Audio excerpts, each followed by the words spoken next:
In an illustrated book, for example, a comic, graphic novel, or children's book, which do you think is more important, the story or the illustrations? So I'm a literature student and I absolutely love books, especially classic novels I absolutely love. And I grew up reading The Hobbit over and over again and Lord of the Rings and dreaming about the fantasy world and imagining what it looked like. And I think that was the best part of it for me. And I remember someone recommended me the graphic novel version of The Hobbit, and to see how someone else had depicted it and what they thought it looked like almost ruined it for me. And I didn't enjoy it at all, because it takes the magic away of like imagination, which I think is really, really important.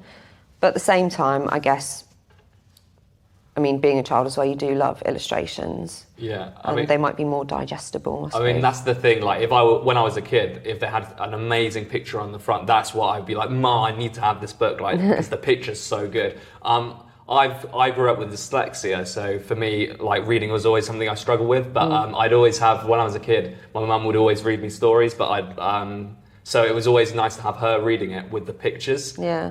I would say out of the two, the picture was the thing that I'd grab and be like, oh, this is what I want to read or want to have read to me. So, yeah. I agree with both of you. I think it depends on the age of the child it's aimed at. If you're looking at preschool children, I think pictures are vitally important, because the story, whoever's reading it is going to bring it to life with voices or whatever, because that's what mums do and grandmas do.